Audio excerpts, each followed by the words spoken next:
Good evening, everyone. Welcome to the Outer Realm. We are broadcasting live on the United Public Radio Network, 105.3 FM from the Gulf Coast and 107.7 FM from New Orleans. We are fully sponsored by the amazing people over at Folgers Coffee who have been a part of our journey for the last several years. So thank you, Folgers. We couldn't do it without you, nor would we want to. Also, big shout out and thank you to Steve McGinnis, the artist behind the Largos here at the show. Check him out on Facebook and Instagram. Specializes in the Halloween and horror genre and does amazing commission pieces of any type.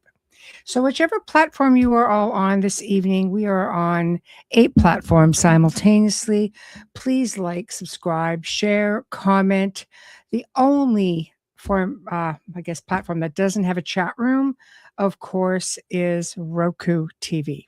But you can watch and enjoy the show regardless. Tonight, I welcome the return of Stephen Bassett. Who else you have on when you talk about disclosure, aside from the man who's been spearheading this forever?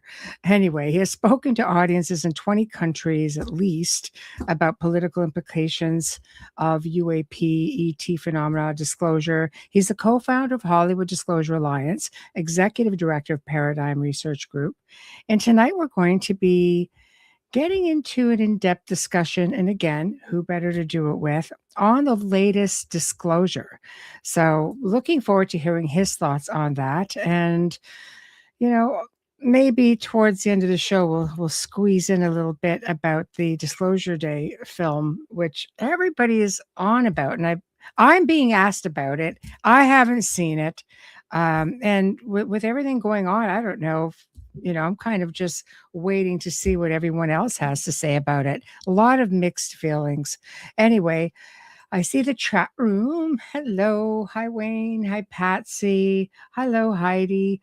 So it's just sit tight, get your questions ready, and comments as well. I will periodically put them up and go from there. So again, all these different platforms. If I don't get to questions right away, just know that I will. Without further ado, please join me in welcoming our special guest, Stephen Bassett. There's a microphone. Oh, hello. Okay, no problem. Hello. Can you hear me? Can you see me? You're here. Hi. Can't hear you. Can't hear me? That's got to be from you. And can you guys all hear me? Yeah, I don't know. Okay.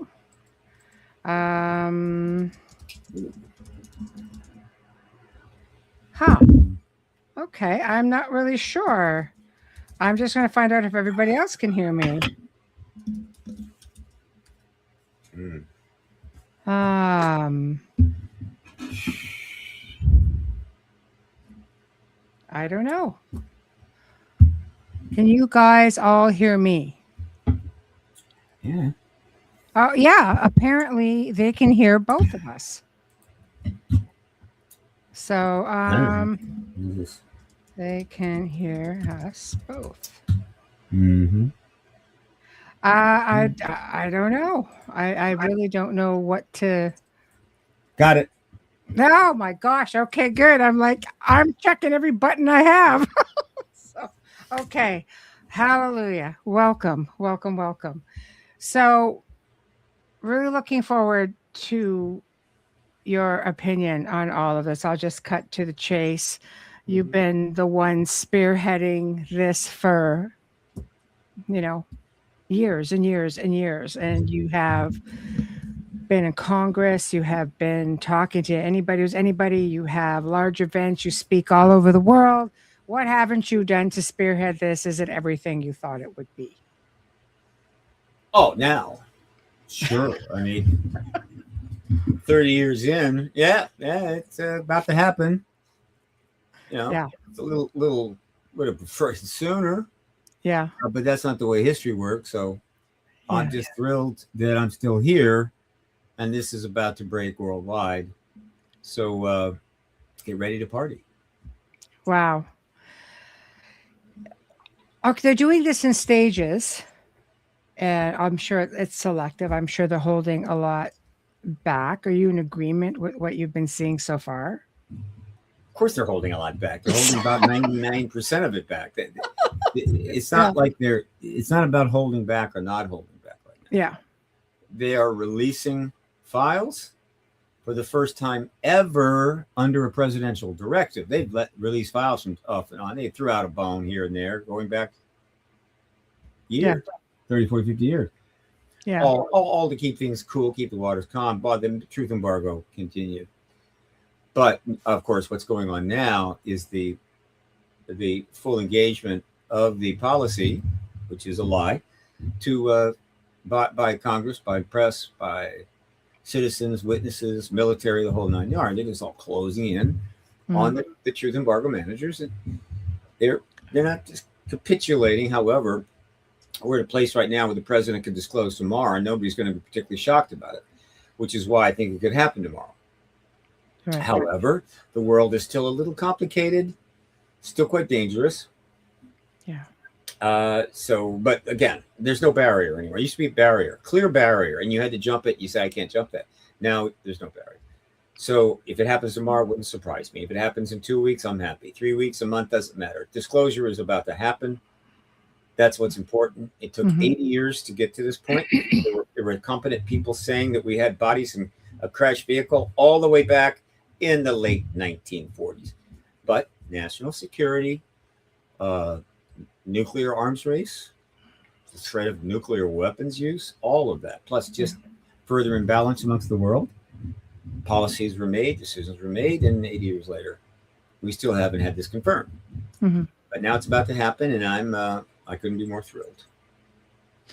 Well, congratulations. I feel really compelled to say that because I don't know. I mean, I know there's a lot of people that have been wanting this, but you've been on the show so many times, and I know you have been hardcore at this. It's been, a passion, and you've just been so diligent about it. So the fact that you're even getting this to me is amazing. But you called it on the last show with Donald Trump releasing fairly soon from the time you were on, which I think was like September, if I'm not mistaken. So you pretty much within a few months. Well, we've been heading there for 9 years now, starting in October 17. And while I've always talked about the prospects of disclosure going back to the beginning, back in the 90s when I started, but this is different now. This is the confirmation of the process that is leading to disclosure, and it's well-defined, well-known, massively covered worldwide in its scope, essentially. And everything that we needed to happen is happening.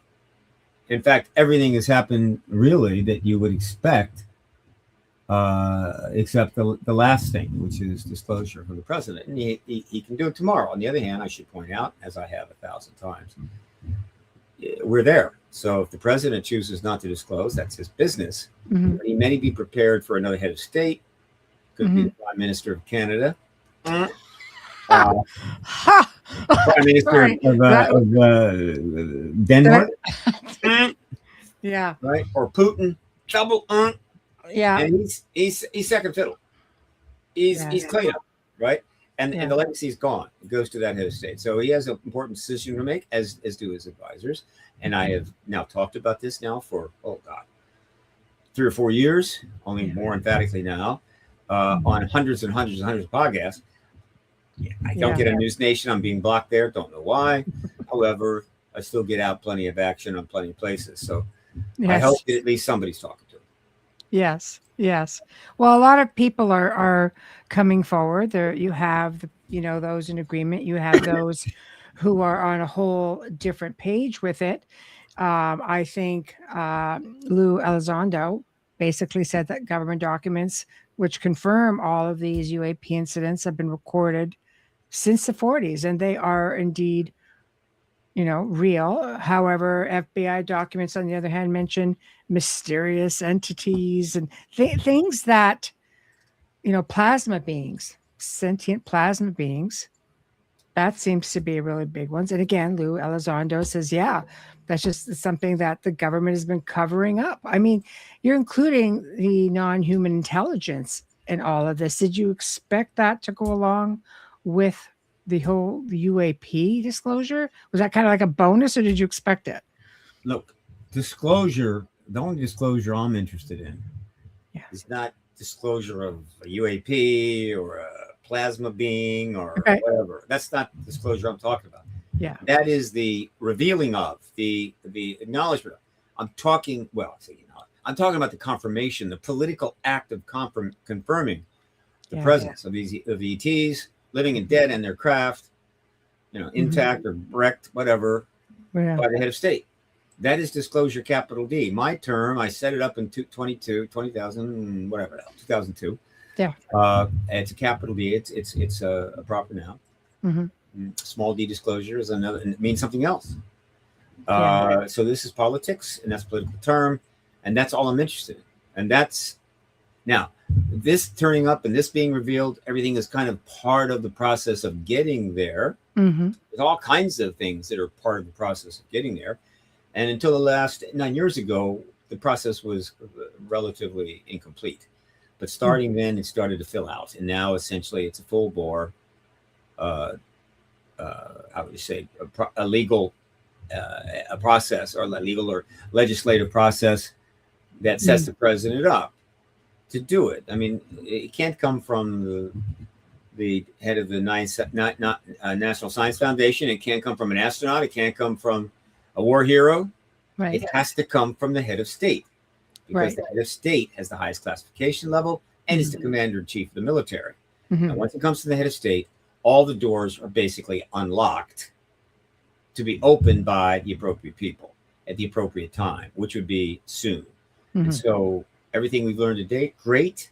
I assure you it's a tiny fraction of what we're going to learn after disclosure occurs. Right. So all of this that's being released, you still need the president to say, pretty much come forward and vocalize his confirmation that, yes, this is a thing. I believe it. I don't believe it. I know it. I know it. I confirm it. And it can be done in a speech. It could be done in a presidential directive. Both. Yes. All right.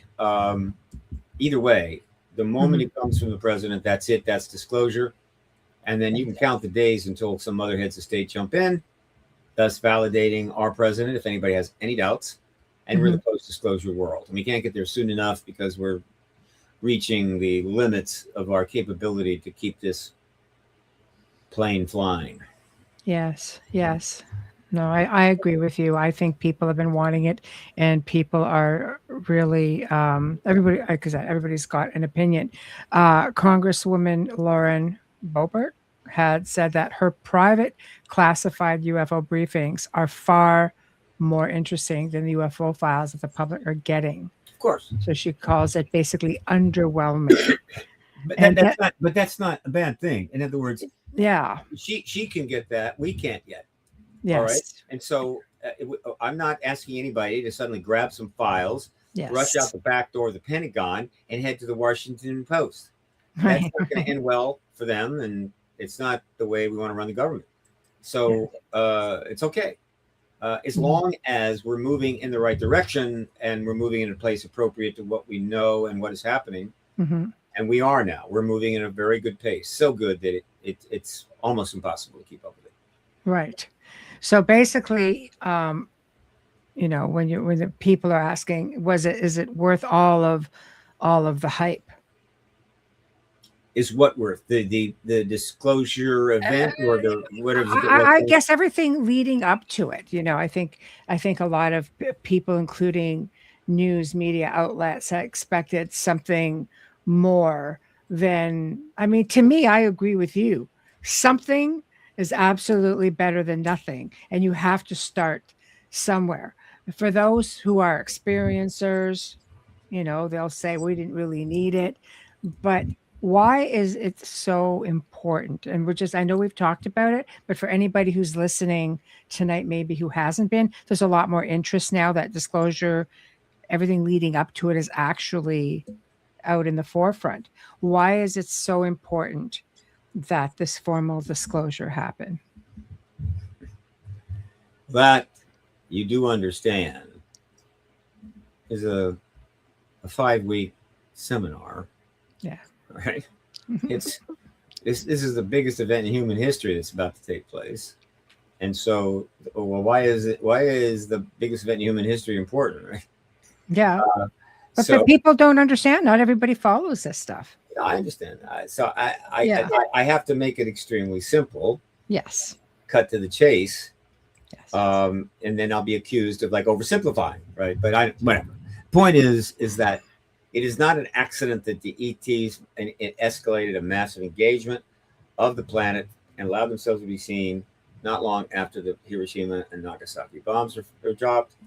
That this activity, deliberately or simply through probability, resulted in some crashes, particularly the one at Roswell, which confirmed the ET presence and their craft to people on the ground, so forth, as well as President Truman. 1947, July. Yeah. So, bingo. Now we're in a new time. The government had a choice to make: to tell the world this and start exploring it and doing what you can and keep people apprised. They chose to go the other direction.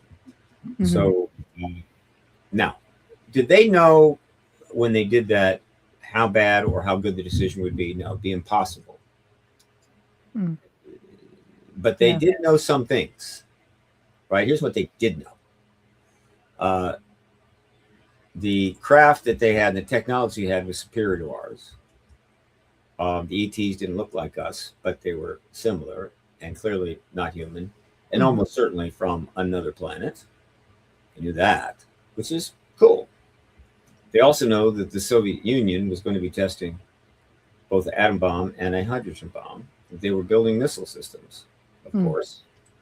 So were we. And that they were not particularly enthralled with the United States. We beat the Germans together, but it was like, okay, fine, we're done that. Now let's start looking at each other, right? And see, who's going to make the first move. Yeah. So they're smart people back then. Even in World War II, they're pretty accomplished. And so they concluded not only was there going to be major tensions between Soviet Union and United States with China as a wild card, but they're going to be nuked up with missiles. And therefore, unless we could achieve a detente, we could achieve a new understanding, have some nice treaties, whatever the hell, we were headed to a nuclear arms race. Weapons races is what human societies do. I mean, they're always in a weapons race with somebody, and this would be the most dangerous of all time. And they had no idea how far it would go, how fast it would advance, and how powerful the bombs would get, but they knew it was not going to be good. And so they made a not unreasonable decision. It is not time to tell people about this, because that would make dealing with this other thing a little more complicated and could create and then there would be clear unknown unknowns in a post-disclosure world in 1947, 8, 9, 50, 51, 52. And so and you know how they are about unknown unknowns. Thank you, Rumsfeld. So they decide that we're just going to sit on this and deny it, avoid anything that could really cause a problem, and suppress information, whatever it took, just kind of sit on it for a while. They didn't know how far that would go. I don't really criticize them too hard. If I were in that situation, I might have done exactly the same thing. However, what happened is it turns into an ingrained policy that literally travels in a sidecar to the motorcycle that was a nuclear arms race. And the faster the motorcycle went, the faster the sidecar went, until they were virtually wed together. And the first opportunity to really consider changing that and bringing this out was after the Cold War ended, late 1980s, early 1990s, and actually something sort of got underway in 93 at the Clinton administration. Before it could get any teeth, those that thrive and enjoy nuclear weapon standoff and basically war in general had already brought on Cold War II. And it got shut down again. But a lot had been out of the bag by then. A lot of things were known by 93. And so this next run from 93 forward was much tougher and had to deal with massive paradigm changes in communications, availability, reach, satellites, internet, all of this stuff. Still trying to keep a secret, right? Of this magnitude. And so that is essentially the quick history of this. Mm-hmm. And the reason that disclosure must take place, and put as simply as it could be, that the nuclear arms race and the traditional ways that nations are dealing with each other and all of the wars they keep having, non-nuclear, have brought us to the point where we either change course or we're done. We're going to have that nuclear war that has been in countless sci-fi movies, sci-fi series, on and on and on and on and on. So it's going to be much worse than it is in the series usually. We're going to have it. It'll be a depopulation thing. It will reduce some stress on the planet. It will make a lot of it radioactive. It'll be a substantial waste of resources. It'll be cataclysm is what it will be.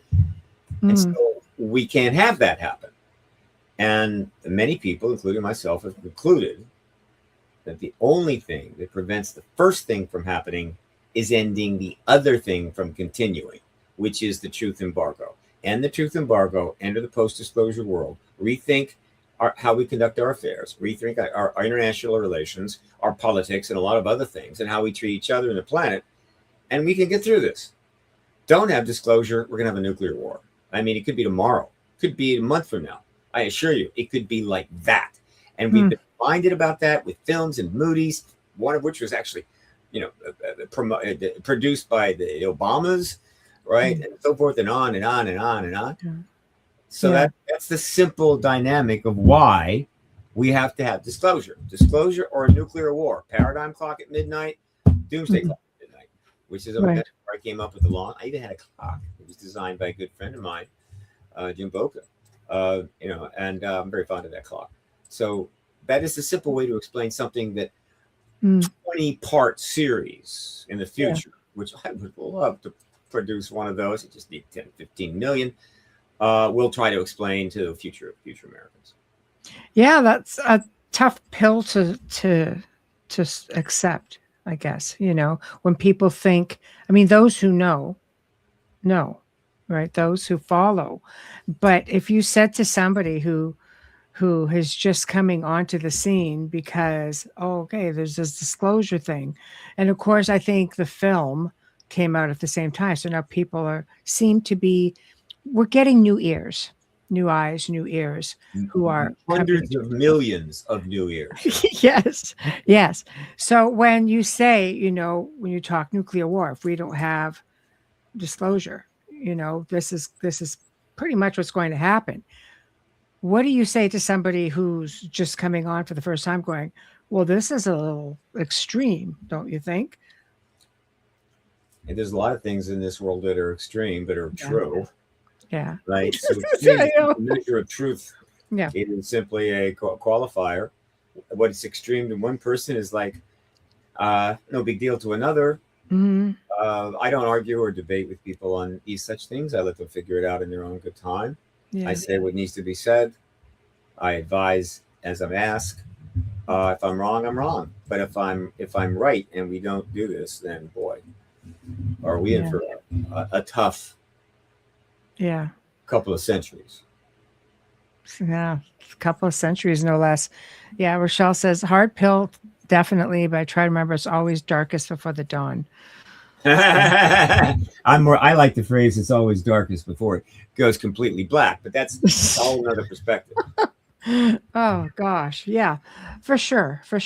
So, the things that are being disclosed are definitely events, situations, whatever you want to call it, that Congress knows about, that is under basically their oversight. But what do you do? Because there have been, people coming forward and saying, look, there are things going on here that evade congressional oversight from the private defense contractor networks and that sort of thing. Do you think that there's a lot more than meets the eye, like things that we may never know, that you have people outside the government who are sort of in control?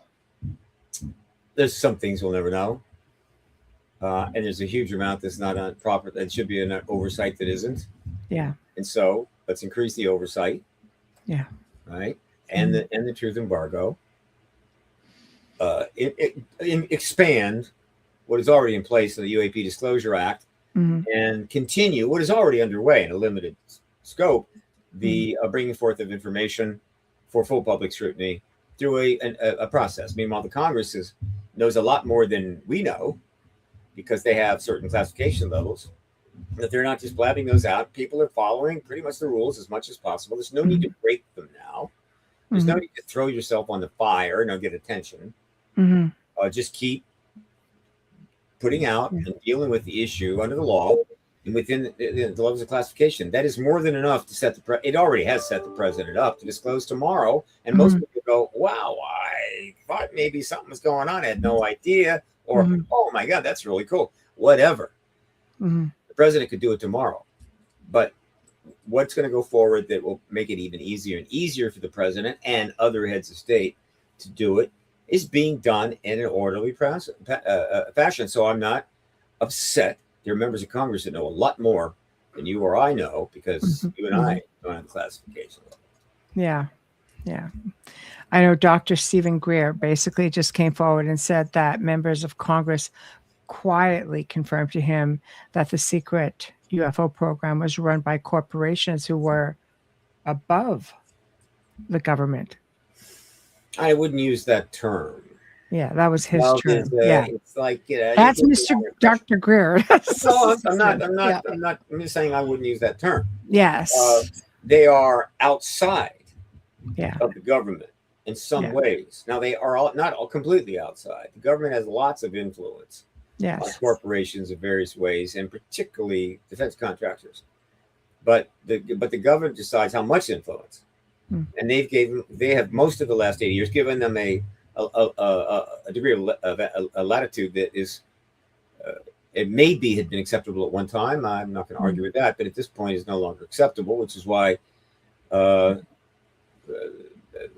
Senator Schumer put eminent domain into the first submission of UAP Disclosure Act, and some other things, which of course the defense contractors who have millions and billions of dollars floating in their eyes about what they're gonna do with all this, we're not happy. I get it. And in under different circumstances, the Congress could have stepped up and just slammed them to the canvas, but not there yet. Hopefully, they won't have to be slammed to the canvas.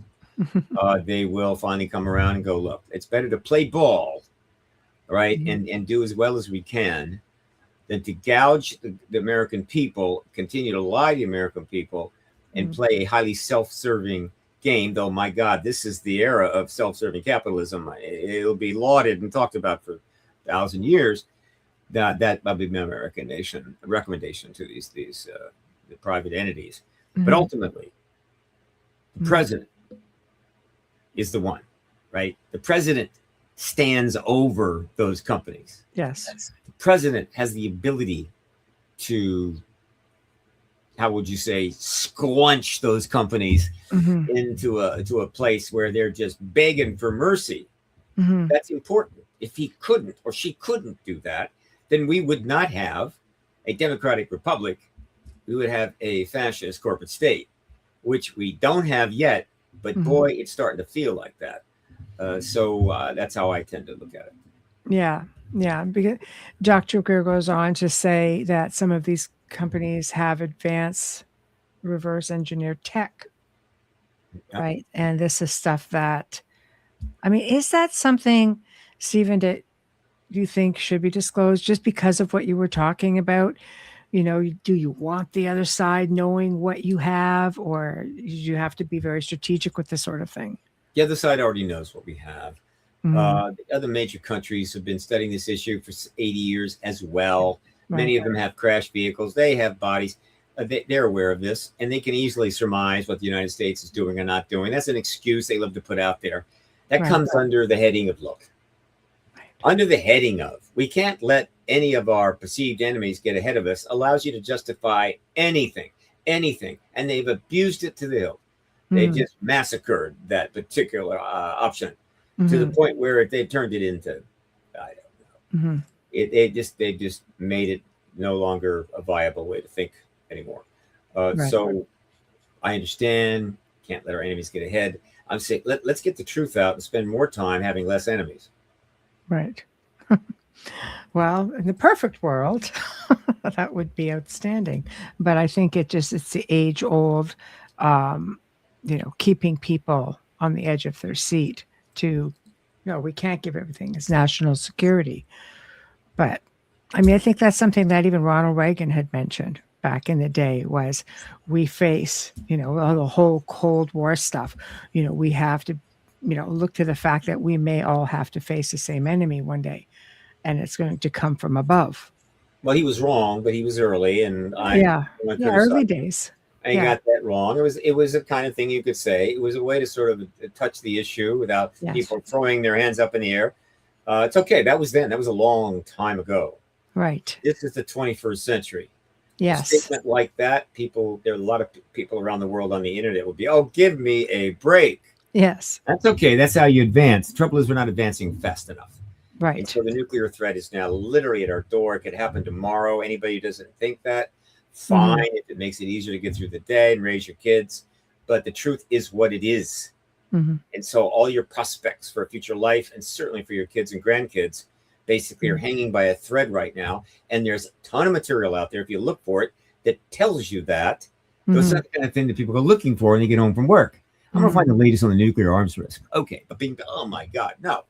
They don't want to, it's up to government people that are paid to serve us, right? And want supposedly to serve us, to monitor these things, address these things. So you don't have to worry about nuclear war every day. They're not doing that. They're going out of their way to increase the risk of nuclear war while suppressing the truth about the ET presence, thinking that's working. It's not working.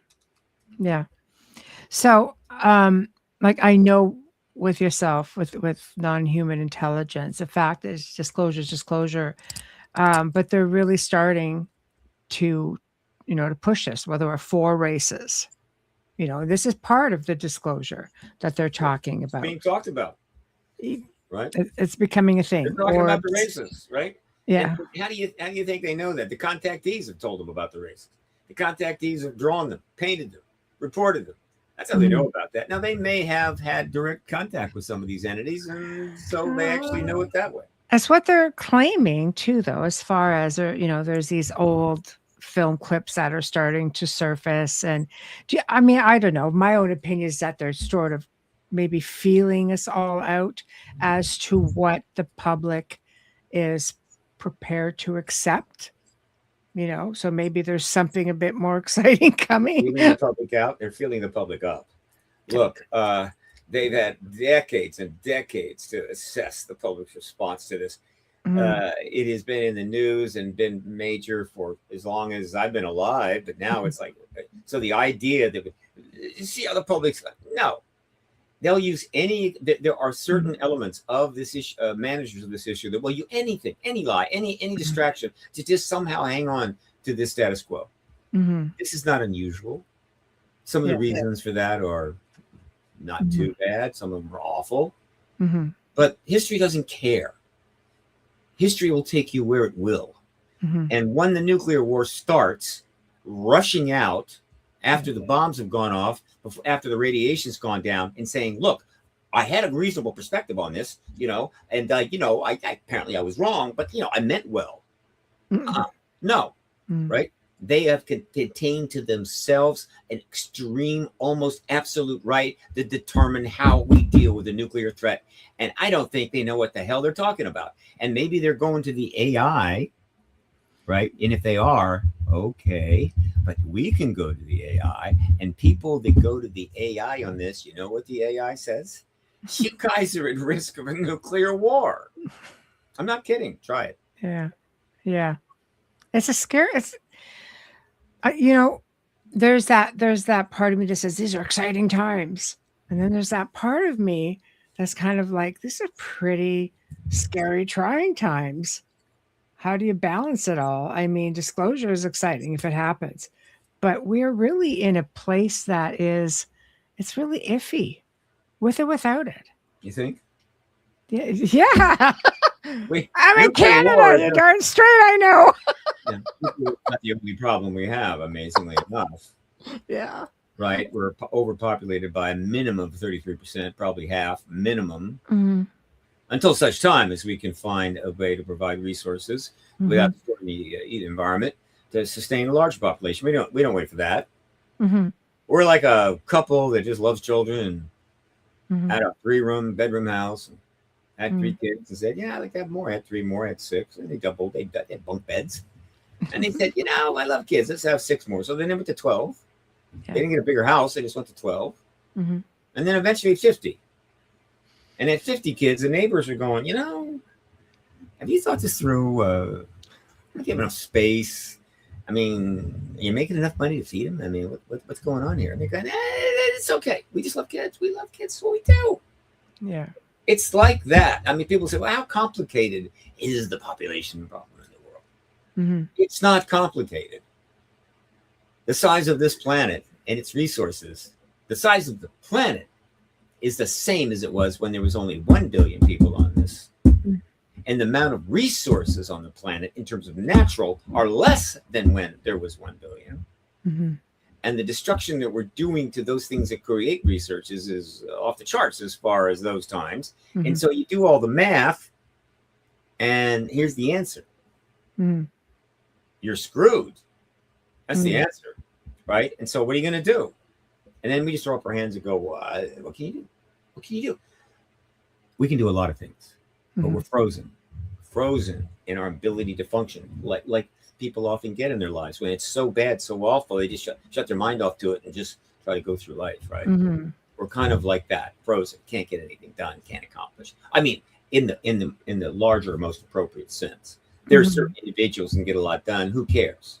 Mm-hmm. I mean, who cares if Mars is eventually has people on it or not? Mm-hmm. Particularly if the few people that are up there learn, from the last communication that we just destroyed pretty much all the planet, so you're not going to be able to come back. Whatever. All of this is all kind of funny, looked at the right way, but it isn't funny. And so the job we have now is to get serious, get real, get things done, and start fixing things before it all falls apart. And I have come to the conclusion, as many others, that the fixing cannot go anywhere unless it starts with the end of the truth embargo. Right. Allison says the whole world population could fit in Texas and leave the rest of the world empty. Hey, look, this would be great. I want to get all the world's population. I want to put them in Texas, and they're not me. I just want to fly over Texas while 8 billion people down there are trying to go about their daily lives, which includes evacuating and all that other stuff, and watch the suffering begin. It is one of the great funny fallacies of all time. Hey, look, if you melted them all down, burn off the liquid, you could put the entire population probably in a single oil tanker. I don't see that as a good future for the public, for the American people. I mean, the world's people, rather. I'm trying to be funny. I'm not trying to be nasty or slap somebody around. I'm just saying the truth embargo has created a lot of humor, and these issues have created a lot of humor over the years because and it's because people are frustrated because the government just won't solve the problems, and so what the hell? Come up with something. Yeah. Right? And the job of the activists is to say, well, that's not going to work. That's not going to work. That could work. Right? That's what we do. So what are your thoughts on, because there are a lot of people, again, you have John Ramirez, CIA officer John Ramirez saying, hey, we're all aliens. And there is an alien hybrid program going on. Then you've got Lou Elizondo, Tim Burchett, Matt Gaetz all saying, yes, there's a hybrid breeding program. So this is all something that is, I mean, they're just putting it out there. So are we adding to that population, or, is there a chance that we can all leave this planet? I don't think it's that, much. There's a lot of things being said that may be true, may not be true. Until we end the truth embargo, we can't separate the wheat from the chaff. I happen to think there is such thing as alien human hybrids. Yes. If the humans are doing, I know the ETs are doing that. If humans are also doing that, well, that's something we need to know about as soon as possible. All right. I mean, it makes for a nice sci-fi movie, but if the government's making alien human hybrids and do it privately in secret for their own, how would you say, amusement, and not telling us. I'm saying, that's nice. Now quit your jobs before we put you in jail for the rest of your life. Go away and let some sane people come in and run the government. But without disclosure, capital D, we're not going to be able to clarify that. The American people, the world's people, need to know everything every government has been doing with respect to extraterrestrials and their presence, period. Everything.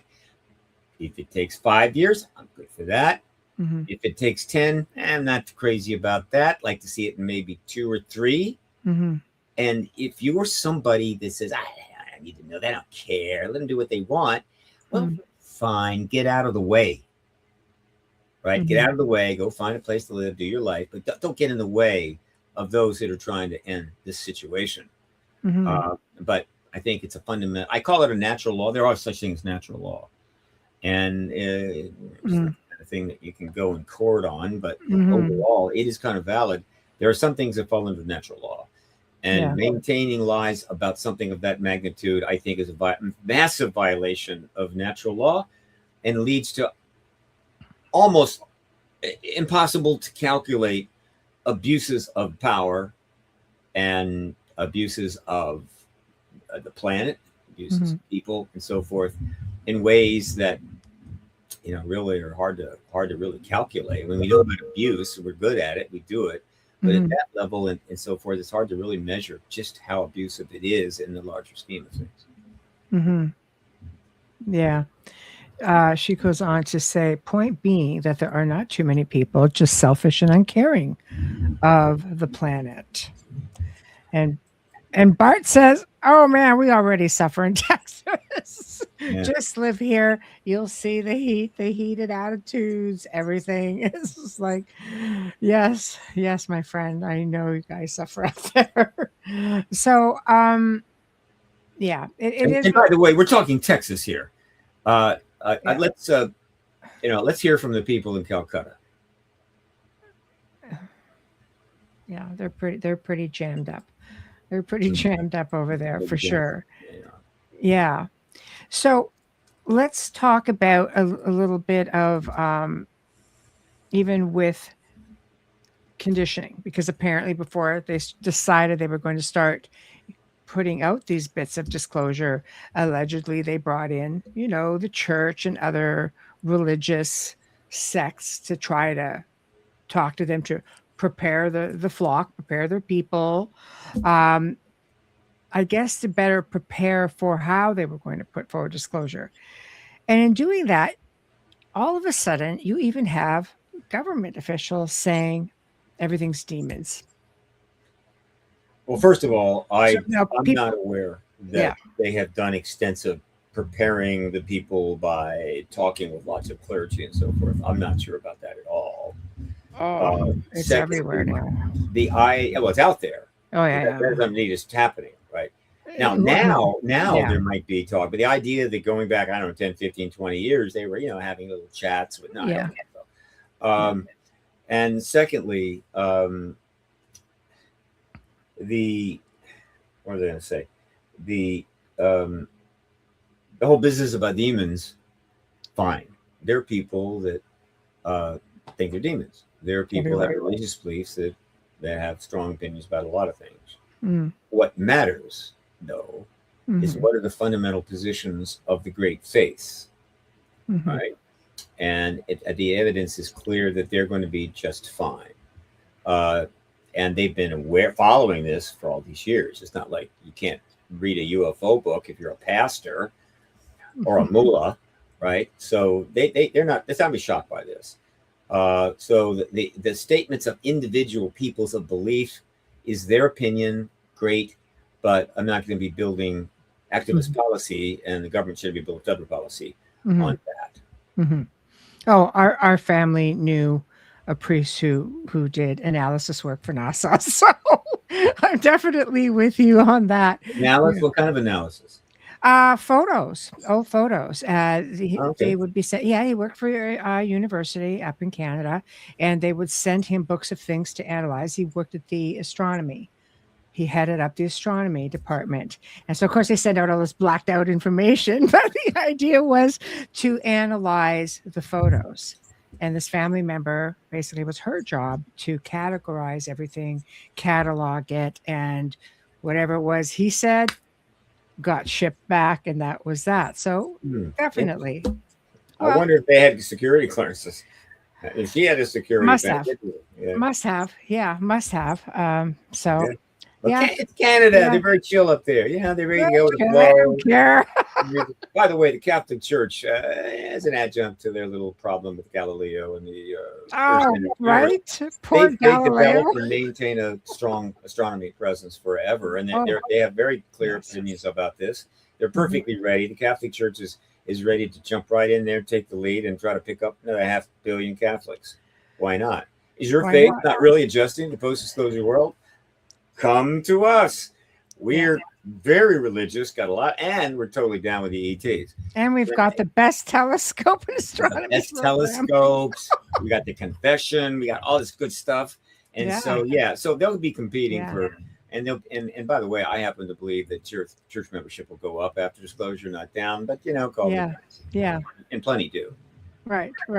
Yeah. Well, I agree. I like to look at it as a good thing. I mean, I've been seeing UFOs my entire life. As a child, I'd watch them. Aging myself because before the age of satellites, I grew up northern Canada and might have had one U.S. satellite in the sky back in, like the late 60s, early 70s. So when something booked it across the sky, it was really silent, and it was moving at doing different things. You didn't think much about it at that time, but I watched a craft land, and the next day there were 2 military helicopters. They landed right in behind the mountains because we were in a valley. We had lakes everywhere, and the military helicopters were there the next day, and the whole valley was just thundering because these things were just massive.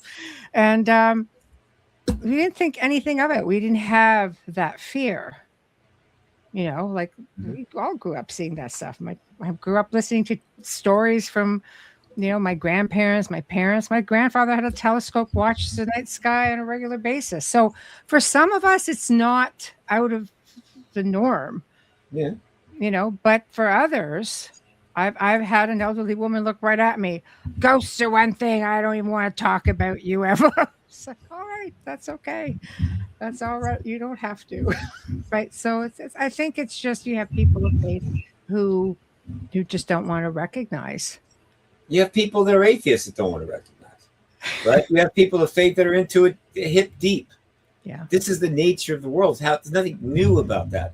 But these kinds of little things are popping up because the government will throw anything out in front of the disclosure train to try to slow it down. And we just don't buy that anymore. We're just not playing a game. Right. This is not a democratic process where until 51% of the world's people have finally absolutely committed themselves to the ETs are here, then we'll announce. Sure. That's not the way it works. Yeah. And they might even do it anyway.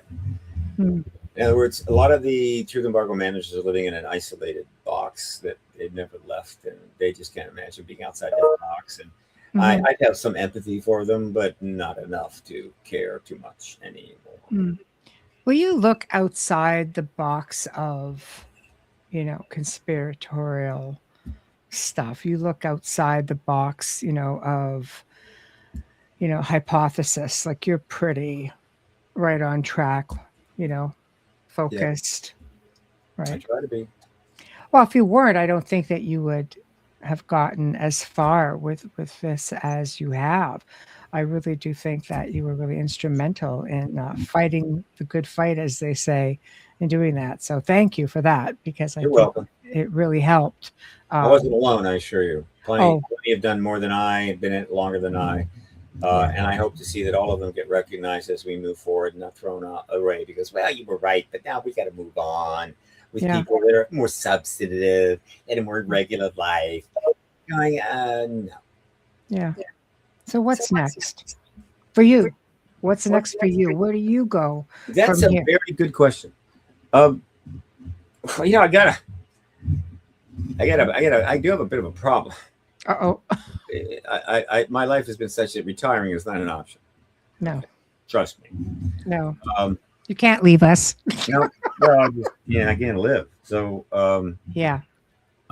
So when disclosure happens, I am a disclosure activist and advocate. So once disclosure happens, I got nothing to advocate. That's done. So what do you do next? I've had to give that a lot of thought, of course. First of all, there's a couple of things. One, because I have good relations with a lot of people and I know a lot of money, I am a nonprofit. Hello, you crypto people. But I think one of the most important tasks post-disclosure, of which there are thousands, is ensuring that the general public is not denied appreciation for and ability to know about all of the people that carried the water for 80 years, living and dead. That got us to this point when the members of the academia and military and others really weren't able to engage it before because it was not going to be helpful to the career and so forth. They're now in there and they're really forming groups and doing their thing, and that's what we've always wanted. But most cases would prefer that, you got us here now, just go find something else to do. Maybe one of those assisted living places. You could all maybe. How about write a book, Steve? Never mind. Well, I have to sit still for long periods of time. I'm not able to do that. You can always write a book, but I'm talking about doing something that is activism.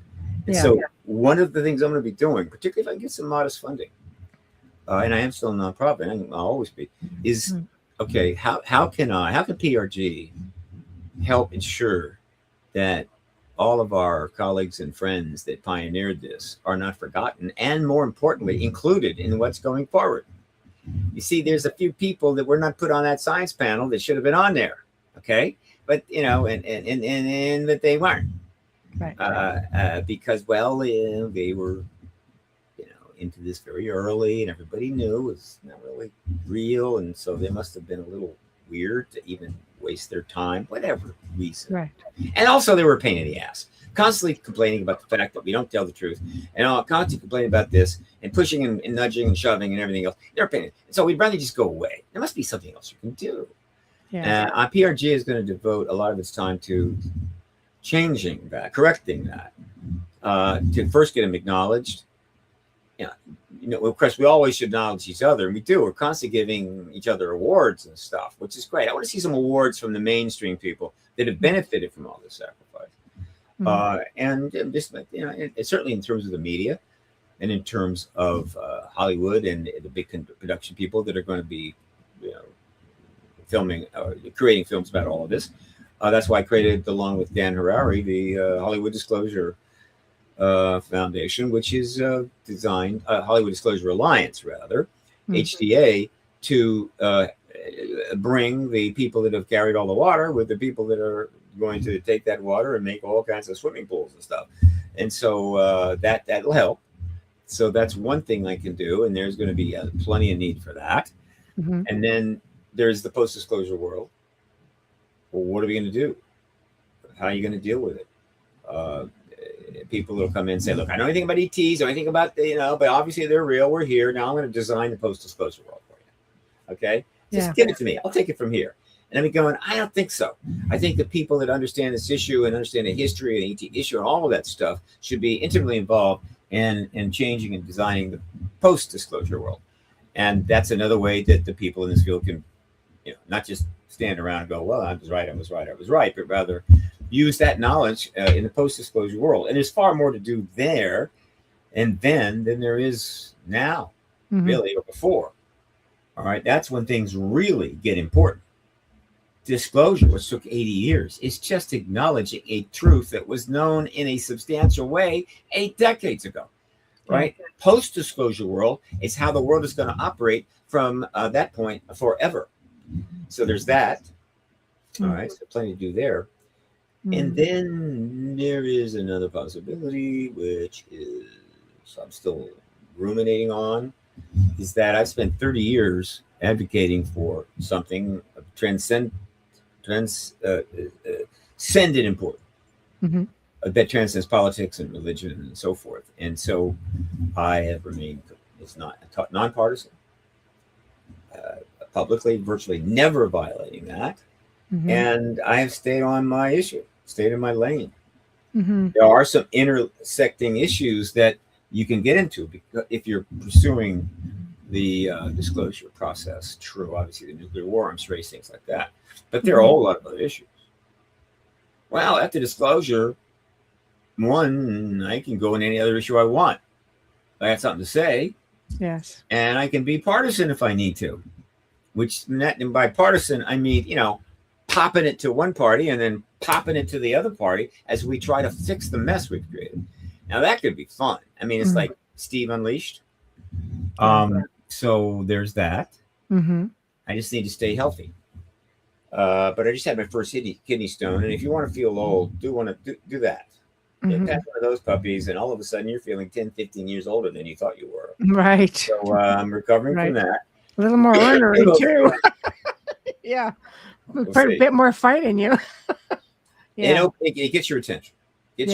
Anytime you get something, and when you read up on it in AI, it says, now, if you are suffering insufferable pain, and I'm going, well, I read a lot of stuff on AI about health and stuff. I rarely hear the term insufferable pain. Right. But with respect to kidney stones, it's there, right? And I'm going, no, that's not good. So we'll see, but what the hell? Whatever time I got left, I guarantee you I'm not going to be bored or idle. So what would be a perfect scenario for post-disclosure for Steve Bassett? Well, I don't know about Steve Bassett, but Steve Bassett. Bassett. Okay. I tease. I'm French. It's out of French. Get a little flair. I got to put a flair on everything. No. If it's in French, it sounds good no matter what. Exactly. So, look, if we can just reestablish the full SALT talks and aggressively start reducing all the nukes to zero within 10 years or less, none, that would be an unbelievable accomplishment and might save our ass. But 10 years may not be enough. We'll see. But that one thing alone could change everything. Now, in some people's mind, oh, great. Now we get to fight with tanks more. Tanks are great. I love tanks. These battleships. God, those battleships are so cool. So we have wars like that. You sink them and you build more. Those kind of people are funny and should really to be locked up somewhere together. But that's one of about 100 fundamental changes that need to take place. If they take place soon enough, we could see a planet with a future. Right. That's a big vision. I think if anybody could, push in the right direction, I think it would be yourself. Do you think that current President Trump is a guy for the job? I mean, he seems to have been going leaps and bounds. He seems to be very much on board with making a very big difference. Do you think if he comes through and says, okay, I'm disclosing officially, do you think he could go the distance? Keeping in mind, disclosure has not happened yet. Yeah. And I am operating in my pre-disclosure mode. Yeah. Okay. What I can say with strong feelings is that the door is wide open for President Trump to end the truth embargo. There's indications that he's getting that picture. He's got people around him that are talking about that. He has family members that are talking about that, and therefore the door is open for him to disclose. If he does, he gets one of the, if not the greatest legacy in the history of the human race. Not to mention there might be a legacy down the line to surpass it, but as far as we know, and I'm not the only one saying this, it's a legacy that'll never be taken away. It will be remembered for 1,000 years or more. The first head of state that ended the truth embargo and opened the post-disclosure world, which would probably include open contact with ETs. The second thing I always say when I bring this up, and I always say it, is that because we're so close, another head of state just jump in and say, I like my country. We have a military. We have some nice scientists. They're pretty cool. And guess what? I know there's an ET presence, and I'm announcing it to the world tomorrow. In which case, our president gets sloppy seconds, which means nothing, except the embarrassment of trying to explain to the American people why they just heard it from the Prime Minister of Greenland. Once again, I go to Greenland. I can't resist it. Yeah. So it's a simple thing, right? Do it or don't do it. But if you think somebody will, you don't, nobody else will, you're making a mistake. And so any advisor, and we know that there's some advisors that are thinking those lines, but any advisor that's whispering in the president's ear, don't upset the apple cart, Mr. President. Things are okay. We're really feeling good. And the midterms are coming up. We don't want to do anything to affect that. Grab that guy by the lapel, escort him to the door of the Oval Office, and then have the security people throw him in the reflection pool. I'm just saying. Right. The algae won't kill him, but whatever. That's what they do. Right. I have a question for you, or two questions. Congress talks about whistleblower protection, but it's been shown countless times that whistleblowers can't be protected. They have been harassed in some cases, blah, blah, blah. I'm going to leave that right there. That's a touchy YouTube word. So basically what he's saying is, what can be done to ensure the safety of whistleblowers? Whistleblowers can be protected, which is a different, and that's a level of protection. And there are witnesses that can be protected, which is another level of protection. It's different, not the same, right? Witnesses can have danger, but they're not the same as whistleblowers, because whistleblowers have done things that people, people that are not, criminal would be very upset with because they violated the law, right? And they think that's wrong, whatever. And whistleblowers often create problems for other people, right? So there are laws and there are some protections. Can they be absolutely protected? No, nobody can be absolutely protected. Could we have more? Yes. And that's always been an issue, depending on how things are going, because if things are going pretty well, there aren't a lot of people running around with awful things to say. But when things are going badly, there are. Yeah, we can improve that. What's important is that at the level of protection we do have, while not complete by any means, good people are coming forward anyway and putting up with, and what they're putting up with by and large is threats that'll never be carried through, harassment, doxing, things like that. Recently, a couple people disappeared, which is very hard to do. That raises the concern there's some last minute end of the game stuff where some people might be doing something because one or two people are just too much of a problem post disclosure. Better if they weren't here. If that's true, well, it's late in the game and it's a mistake, massive mistake. And maybe, or maybe not, if that is found out, they will be saved from an unpleasant end of their life by a truth and reconciliation program. But overall, this is a small part of this historic process underway. We should do our best, but by no means should it slow it down. Right. I think you're up against things like verified evidence compared to whistleblower, like versus whistleblower testimony or intelligence rumors. You're up against intelligence rumors, disinformation, and what is considered reality, mythic interpretation versus wishful thinking. What do you mean up against? I'm curious. What do you mean by? Well, I mean, when you're looking at how do I word it properly? When we're talking about whistleblowers, I think people get taken down different roads. Whistleblowers put a lot on the line to come out with, with their testimonies. And I think you're looking at the logical side of things, think, well, verified evidence. Like, how is it verifiable? How can we verify that? Like, for somebody in your camp, it's just like, no, show me. Don't just say, hey, this might be a thing, this may not be a thing, where you get into, again, like intelligence rumors. There's a lot of disinformation out there. You got the wrong camp. Yeah. In my camp, I don't do that. Yeah, that's what I mean. No interest in doing that.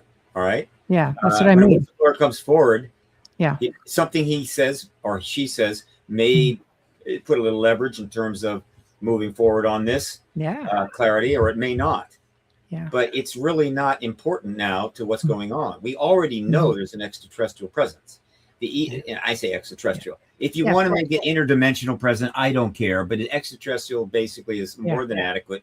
They didn't grow up in Missouri and go to grade school, and so we already know that. The government knows that we know that there's an extraterrestrial presence, and quite a few people know that the government knows that we know that the government knows there's an extraterrestrial presence. So the whole thing is kind of a charade. That those who are managing the process, who just don't want things to change because they're comfortable with the way everything is set up, and they hate change. And so a particular whistleblower's testimony is a small, tiny piece of a much bigger process underway. And it doesn't matter whether it's true or not. Now, at best, if it's true, particularly for the whistleblower, but if it's fake, it doesn't matter. We are past that. Everything that is going on now is not about painting the picture of everything that's happened. It is about simply pursuing the things you need to pursue in order to support a president disclosing, whether it's legislation, whether it's some hearings, some basic testimony. All of that is structure that allows the president to come forward. The president's not going to come forward and say, okay, tonight I'm going to been telling you everything that's happened since 1947. It's going to take about a month, but I'm going to stay up 5-hour energy drinks and tell you it all. No. It is about a political event called disclosure with a capital D that then allows it all to come out in a way so that people don't have to risk anything in order to participate, since they'll be acting completely under the law. Now, I get it. I've been at this for 30 years, so I understand why people new to this or have not engaged it. It's hard to sort of make these distinctions, and I appreciate that. It's okay, no big deal, but I'll just continue to remind everyone what is actually going on and not invest too much in the process. Okay, it's like pursuing a judgment in a court of law. Okay, and the process is you present, you do this, and what have you, and then ultimately the jury makes a decision, and you end up with that result. But for some reason, people get really wrapped up in the personal lives of some of the jurors, right?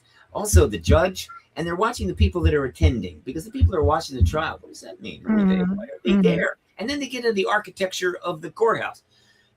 No. Focus on the fundamental thing that is happening.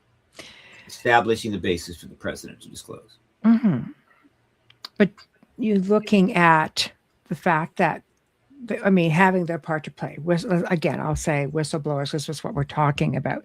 But they sort of pave the way for the public to maybe put pressure to make your job easier in Congress. They're going to their members of Congress. They're going saying, hey, we want in on this. We want to know what's going on. And that's thanks to these people who are risking everything and laying the foundation. And maybe now you have people in Congress going, okay, Steve comes up and they're thinking, let's just listen to this guy, because we're getting a lot of constituents saying, hey, that's enough. We know that there's more to this out there. And then they meet you. And like, we have a guy in Congress who's actually on board with this. I hear you. And maybe you interpret it that way. That's not what I was saying. No, right. What I'm saying is that witnesses of any type that come forward are helping to advance the process. Yes. Okay. Yes. Getting into, but he's a whistleblower, but however, does he have the documents, or do they have this? Yes. That? No. And the managers, the truth embargo, would love us to spend years doing this. Yeah. All right, now we got this whistleblower. It's really interesting. I think we need to do a full docs on that person. We need to study them for some time. Let's bring them in for 3 or 4 polygraph tests, whatever, because he may be not telling, or she may not be telling the truth. Yeah. Where verified evidence comes in. Yeah. They've come forward. If they're a legitimate person, they've been in the government, they're saying this, you put a file in it, you move forward some more. Yeah. Because remember, the government already knows all of this. Yes. The parts of the government that have the need to know already know some of this. Yes. And so it's not like a scientific project where we're trying to find some super truth. No, it is a legal process, a congressional process that is designed to end a political policy that doesn't care about the truth, whether they're right or wrong or what they knew. They don't want any of it to come out. Yes. Certainly the truth. Yeah. And they will allow something false to come out, right? Because that tends to muddy the waters. They're okay with that. But as you can see, this is not a truth process. This is a political management process. And a lot of people are caught up in it, doing the best they can. And to the extent it gets confused and distracted, whatever, serves the truth embargo. My job as an activist is to cut through all the froth and the this and the that and keep it constantly on focus so that we get there sooner than later. And let's say there aren't a lot of pure activists out there. I mean, I have a lot of researchers and a lot of great work done. But if we'd had two or three activist groups, real activist groups, like the anti-war movement had and the environmental movement had, say going back, say 20 years, but 20, 30, $40 million a year in funding coming in, we could have blown this thing out of the water long ago. But the truth embargo was very effective in not allowing or preventing that from happening. And so we had to do it the hard way. Right. Right. Do you want to comment, or can you comment on missing scientists? I just see a bunch of questions coming in and I don't want to go there if you don't want to go there. Any way you want. Ask anything you want. Right. Okay. Look, I can do a lot. I can spend a lot of time on this, but yeah. Well, you have time if you want it. Yeah, no. I'm just saying I've right. how far I want to go. Before I answer this question, I must have some liquid. Just give me a second. Yeah, absolutely. Yeah, I'm gonna need liquid on this one. All right. No problem. Okay. All right. From a lot of dehydration. Yeah, that's no worries. No worries at all. Here we go. All right. Where is it? Oh, there it is. Good. Sounds serious over there. Yeah. It's a little cramped in my office, which actually is bigger on the inside than it is on the outside. That's the story. Okay, so two things. One, I think there's been very, very little wet work that's been done on this issue. Okay. Going back to the beginning, but there's been some. Okay. I think in the early days, it wouldn't shock me at all because that's when the stakes were high, the uncertainty was high, and people were a little worked up. And maybe some got a little too worked up and had to be dealt with. I get that. Then things settled down and there's just no need to do that for a long time. But then as we get near the end, when the thing is maybe going to collapse, and a lot of people are going to have to face some scrutiny, questions. I could say the music, but no. And they're not wanting to do that. And some people have participation in stuff that they've done that is at this level, and some have at that level, right? And there may be somebody over here that knows about that level, and they would prefer that that never come out, and so they decide to do some wet work on that person. I think at the end, it wouldn't surprise me to see a bit of that. Now, but how do you know, right? Believe me. Wet work is not being done by, teenagers hanging out at the mall. So it would be tough. And so a couple of situations recently are particularly notable, and they sort of got some traction on the net. Everything gets traction on the net, let's face it. And the net is, it's got big holes in the net. And so immediately as that got underway, the net did what it does. It searched, looked, grouped, and started tossing more people into the category until they were up to 10, 12, 13, 14 that people on the internet were feeling could be wet work victims. So now we're creating like a menagerie of wet work victims. That's what the net does. That's not helpful, though. And so after I looked at it, I concluded, first of all, most everybody on that list, highly unlikely that they're involved in that. And so this is simply putting some families through a very difficult time in order to serve, well, what the net does. But there were a couple that frankly deserved extensive investigation. And number one was McCaslin, without any question. The other was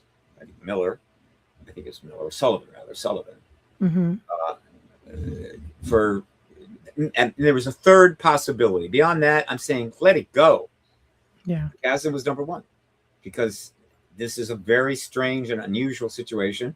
In the case of McCaskill, complicated, unusual, and they haven't found him yet. And secondly, Sullivan, I believe, committed suicide shortly after being asked to testify by a member of Congress.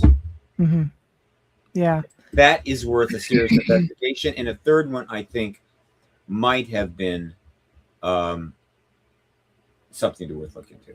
And then there's all kinds of theories about some of the others. The net generates theories. And when it comes to dead people, don't generate a theory about it. Not that people's going to listen to me on this. They're going to do whatever the hell they're going to do. But to the people that are watching and seeing these things being thrown out there, ignore them, because it is the nature of the internet to always take things too far. And in most cases, it's just like, it's just more of an interesting scenario. But when you're talking about dead people, you're talking about families. And you're drawing those families into a conspiracy with respect to being killed by bullshit. So be responsible.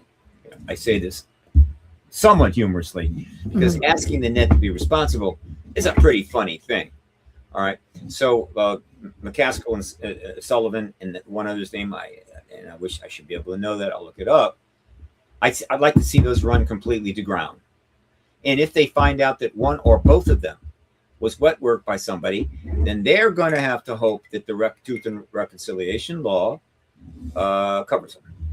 And it may or it may not.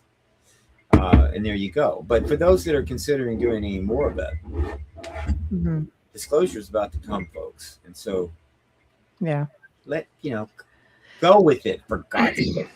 There's a lot of pieces to the puzzle, I think. And you think? Just a little bit. Just a little bit. Yeah, absolutely. Okay, so getting on something a little bit more lighthearted. Have you seen Disclosure Day? Because your opinion I would trust. As it happens, my dear. Yes. I saw it this morning. Oh, okay. And? For the first time. I deliberately waited.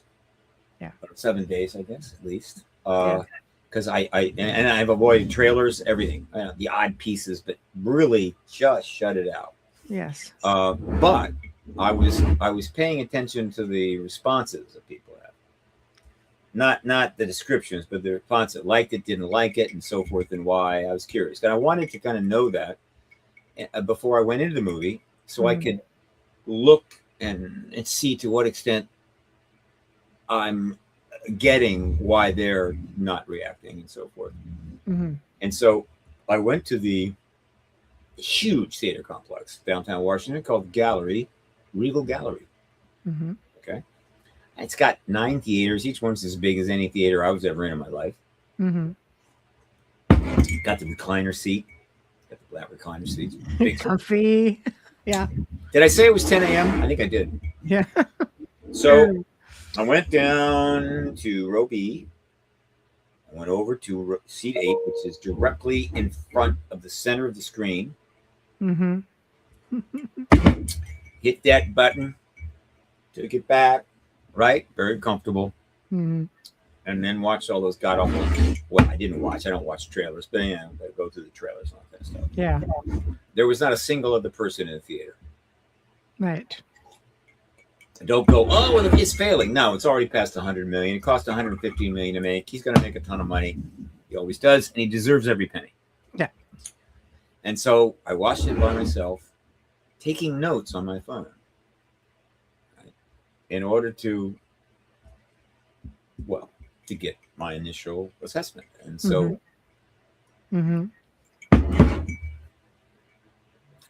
okay, get ready. I'm waiting because, like I said, your opinion I am all about. But I haven't seen it. I'm going to do my best to say what needs to be said here without blowing any serious. Okay. And what do you call it? Giving away, right? Okay. Spoilers, whatever. I don't want to do it, but there's going to be a little of that. So if you haven't seen the movie, you don't want it. No, I want it. That's why I'm asking. You're either going to get me to go see it, or I'm going to go with my initial assessment. So. The movie is absolutely brilliant. It is genius. That's Spielberg. It is amazing. Yeah. It is astounding. Right. It's remarkable. It's an extraordinary accomplishment, carefully thought through, planned, done, and then opened almost directly in line with the disclosure process, which was well underway at the time the movie starts to come together, right? Fully orchestrated by Steven Spielberg. Yeah. I don't know who wrote the screenplay. I think it's got to be 2 or 3 people in concert. No one person could have written that screenplay. The screenplay is absolutely outstanding because, not because, oh, it's a great narrative. Because what? Spielberg, by the way, I should mention, I just found this out. Steven Spielberg, and I were born 9 days apart in 1946. We're both Sagittarians and of almost the exact same age. Right. He spells his name with an E. I spell it with a PH, unless we're talking friends, in which case I'm Steve. I'm never Steven. That's Stephen Greer. Let's get this right. Yeah. So he knew exactly what he was doing.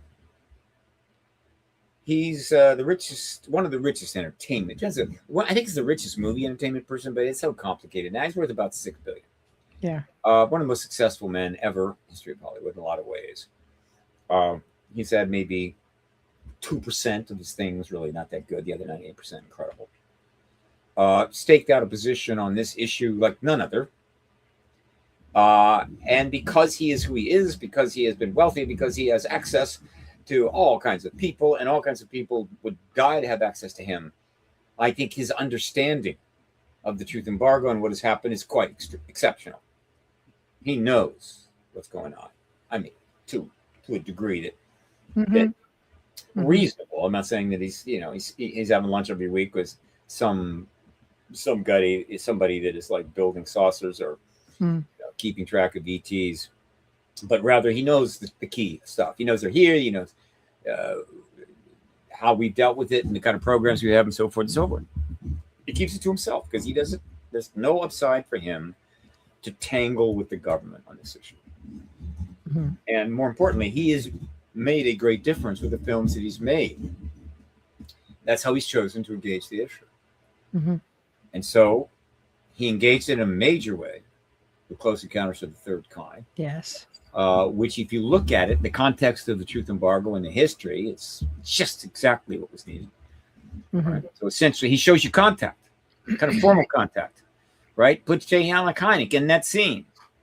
All right, and so forth and so forth. This is not an accident. The ETs look like pretty much the ETs that the predominant grades. Right? Yes. This isn't like, I just came up with it. No, that was a long time ago when the truth embargo was far more solidified. And then a lot of years go by. We make our progress. You get our breakthroughs in 2017, and it continues and continues and continues. And about 5 years into what I consider the end game, he makes a key decision.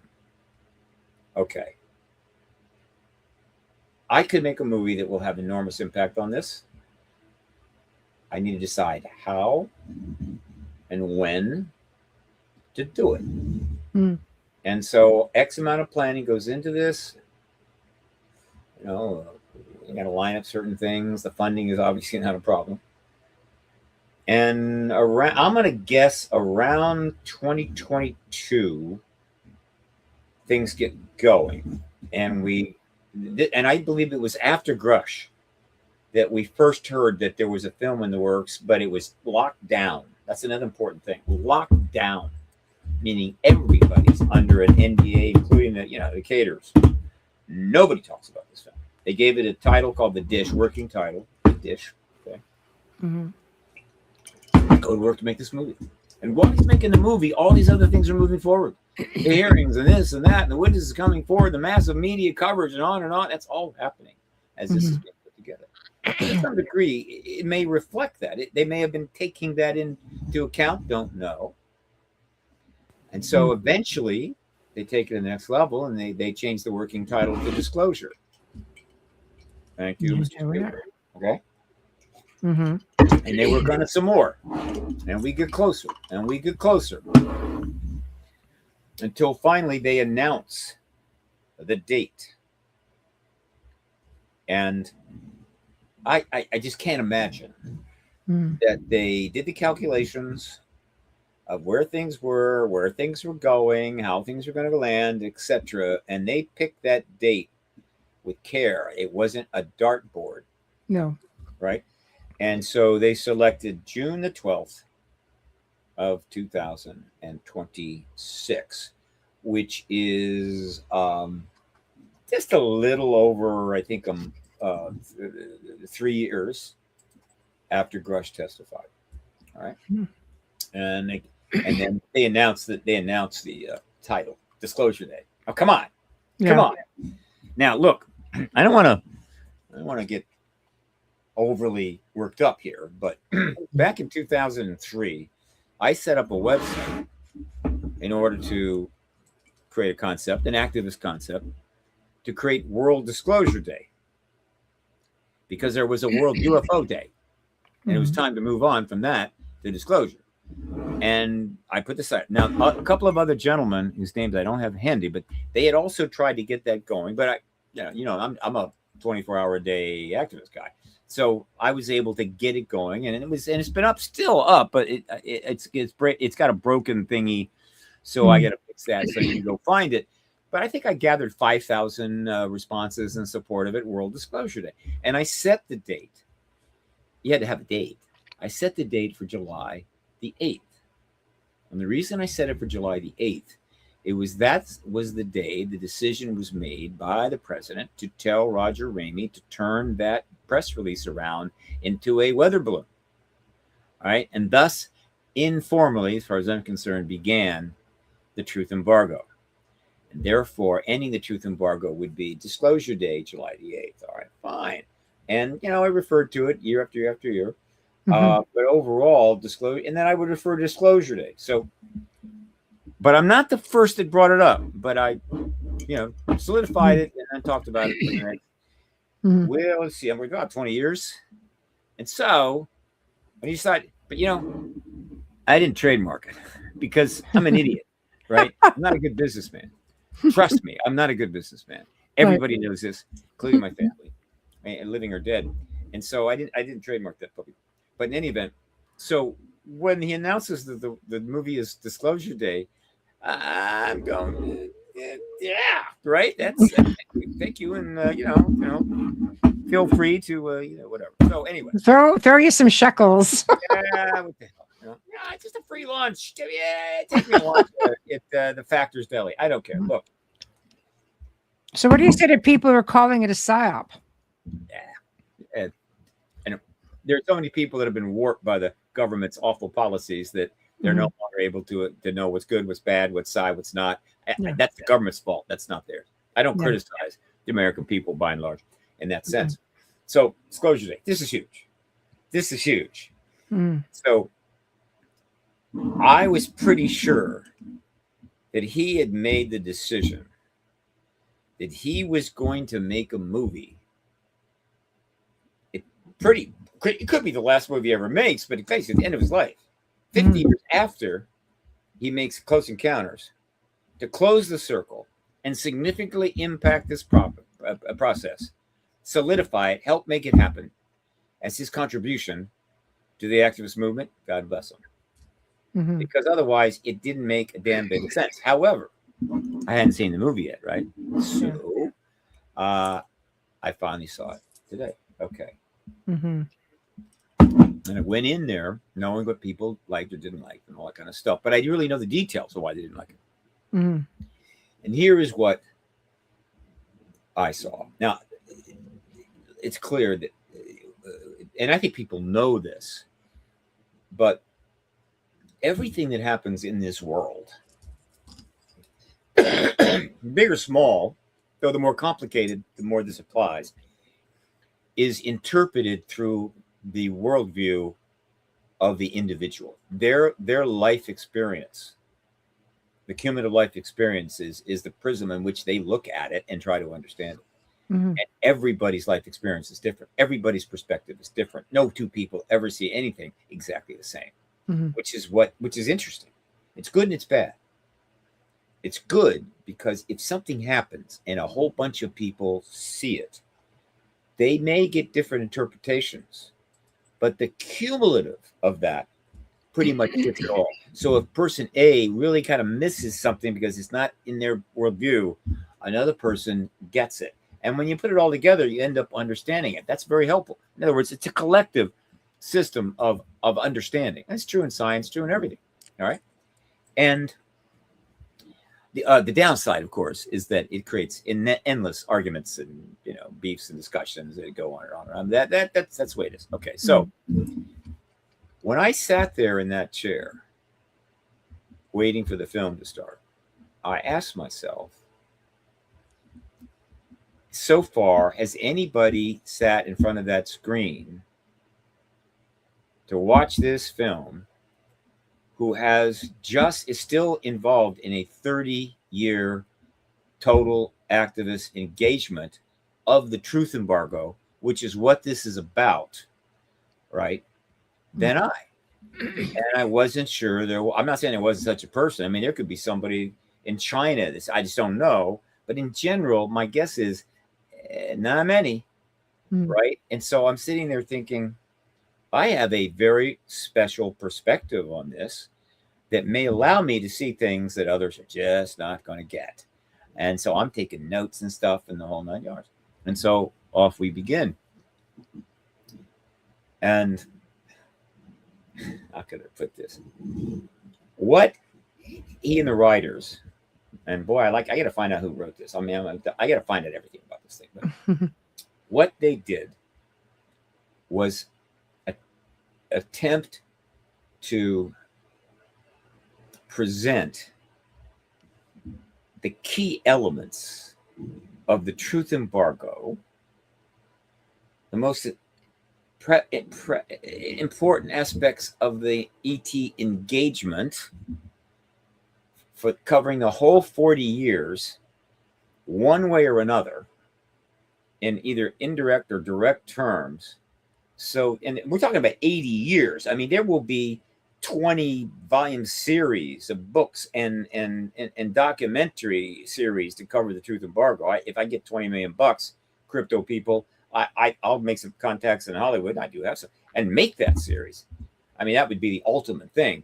The ET thing is kind of straightforward. They're here. Let's acknowledge it. The truth embargo and how the government, along with implicit or explicit cooperation of all the other nations, managed to maintain a lie for 80 years when the evidence confirming it's a lie is all over the place, is one of the greatest stories in history. I mean, as a political or whatever, it's incredible. I love it.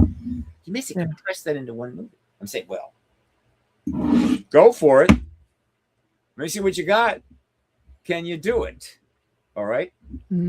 And without getting into, again, I'm going to avoid spoilers, but right away, I kind of got a confirmation that I was on the right track, because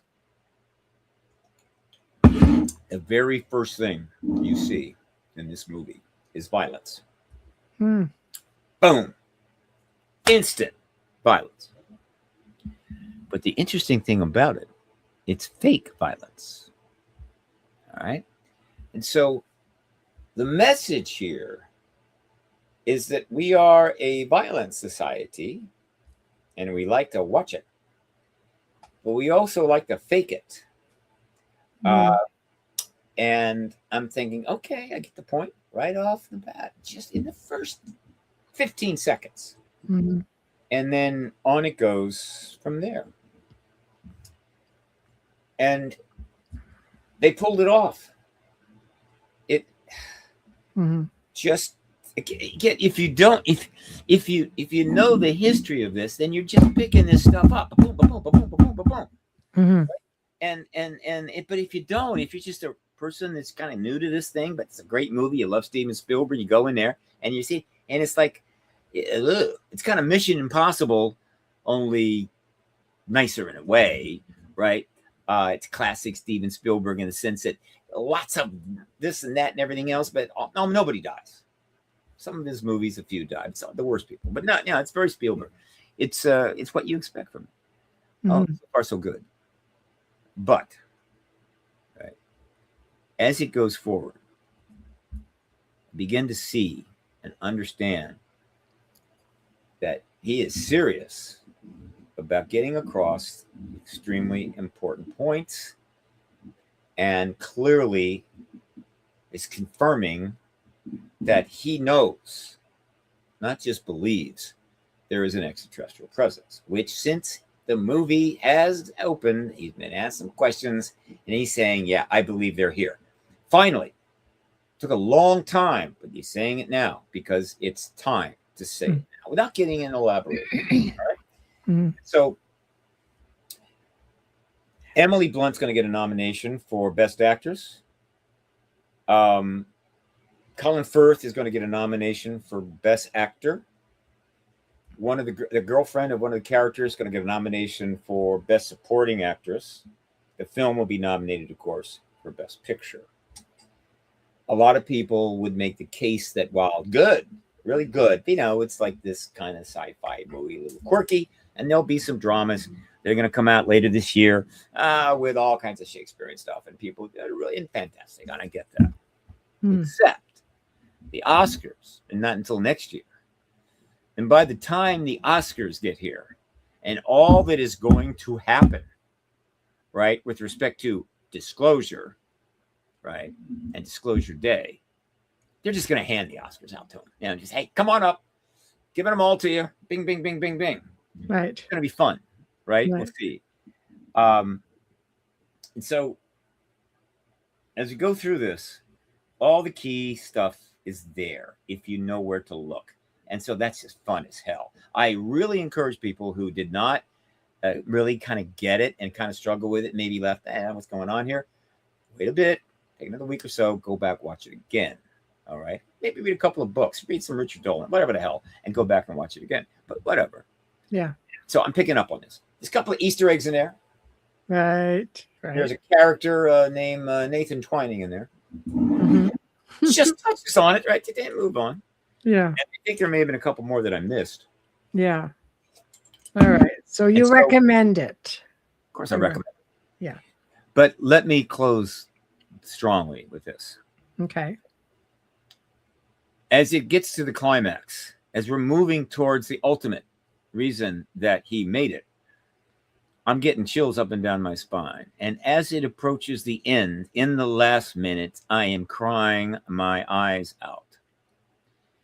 Now, I've cried at maybe 3 movies in the last 65 years. As it happens, one of them was Schindler's List, which was made by Steven Spielberg. Yeah. The guy credit. He's one of the greatest. He's in the top 3 greatest filmmakers of all time, period. Right? Well, top 5, but he's probably number 3, whatever. And I was, why am I crying so hard? Why am I so, losing it here? Yeah. Because if you know my history and you watch this movie, or if you don't know, but you go online and Wikipedia page is totally screwed up, but I'm working on it. I'll make it decent, but I got it happens all the time. I'm sitting there, and it suddenly starts to dawn on me that this movie confirms everything that I have been saying and doing and trying to accomplish. Confirms that I was doing the right thing, that the message was the right message, leading to the right place.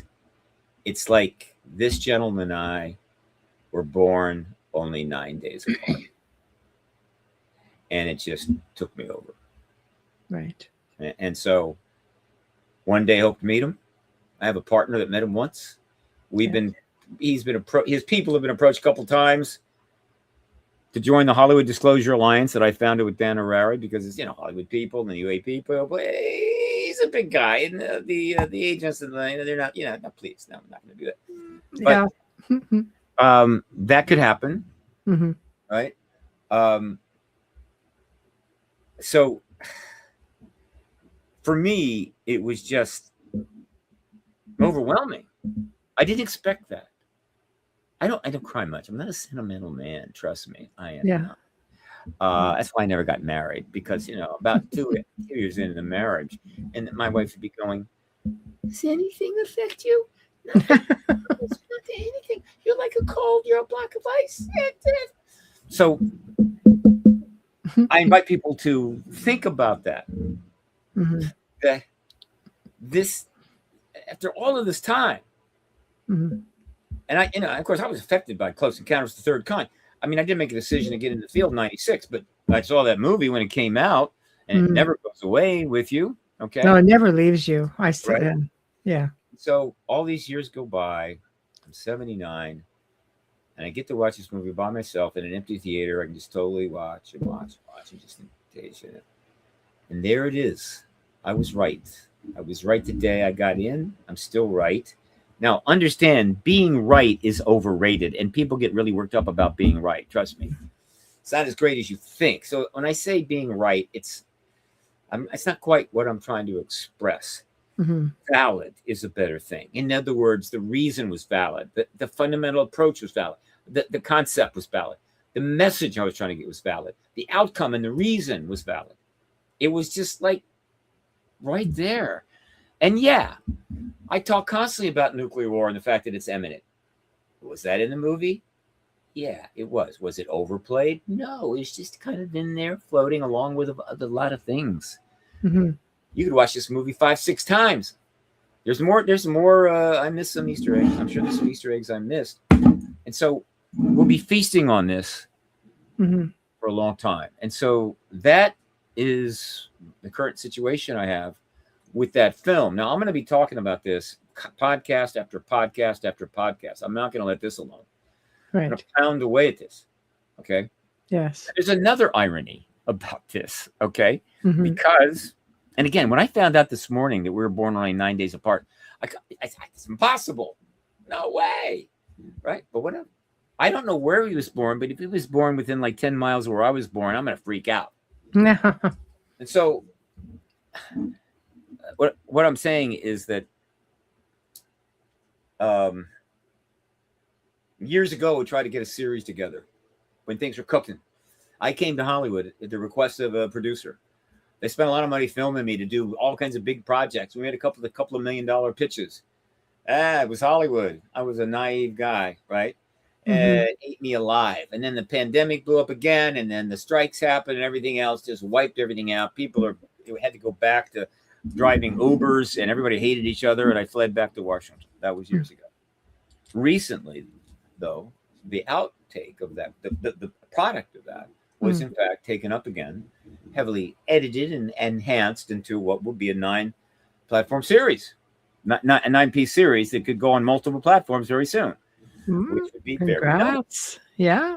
I mean, because we went through hell to do this, and it perfectly fits my future prospects, which is about our future ideas, which is about promoting the people in the field, and they could become a series in which I interview all of the people that are in this field that have made big differences. It's wonderful, and it could make a lot of money, which is something that I happen to be quite short on. Yeah, in fact, always been short. Yeah, and the name of it was going to be Disclosure and Beyond. Perfect. Which I love that name.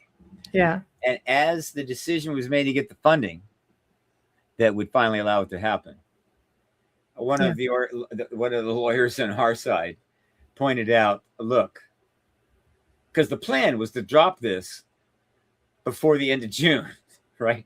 Not that long after Disclosure Day. For obvious reasons. I mean, this is an easy call. And the lawyer basically pointed out, you don't step on a Steven Spielberg movie like that. No. I don't, whether there's legal involved, who gives a crap? You just don't do that.